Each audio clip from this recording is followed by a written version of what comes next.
Top quality और consistent performance के लिए सिर्फ सिल्वर पंप्स। टॉप क्वालिटी और कंसिस्टेंट परफॉर्मेंस के लिए सिर्फ सिल्वर पंप्स, नाम याद रखना। भाऊ, शिवसेनेच्या वर्धापन दिनाच्या निमित्ताने उद्धव ठाकरेंनी जे भाषण केलं त्याच्यामध्ये एक वाक्य खरं तर संपूर्ण 2 दिवसापासून गाजतंय, कम ऑन किल मी।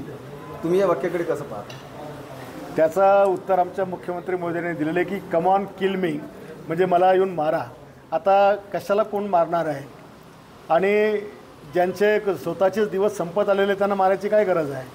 पण उगाच कुठेतरी कोणी मला मारावं, त्याची सिंपत्ती मिळवावी आणि पुन्हा महाराष्ट्रात लोकांसमोर जावं की बघा बाळासाहेबांच्या मुलाला मारलं, असा तो काहीसा प्रकार आहे।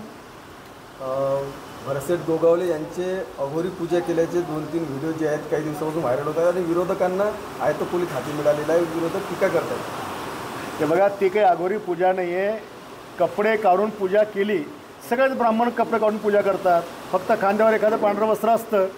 कपडे काढून म्हणजे शर्ट काढून पूजा करणं, धोतीवर पूजा करणं हे काही अघोरी पूजा थोडी असते।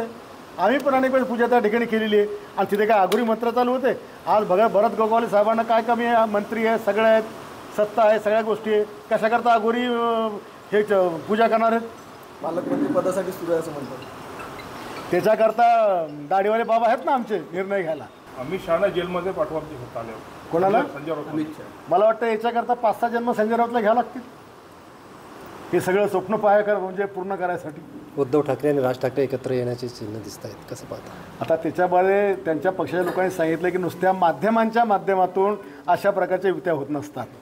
त्याच्याकरता दोन्ही परिवारातनं पहल करावं लागते आणि तशी पहल होताना आपल्याला दिसत नाही। आणि तसं काही झालं तरी महाराष्ट्रातल्या शिवसेना भाजपा महायुतीला काही फरक पडत नाही।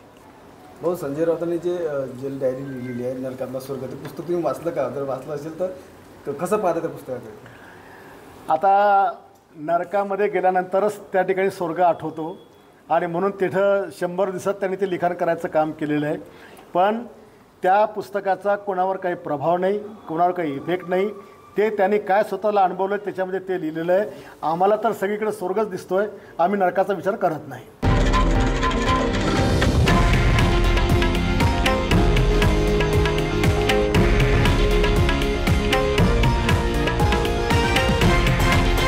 हे आहे देशातील नंबर 1 न्यूज नेटवर्क आणि आपण पाहत आहात TV9 मराठी, एकमेव।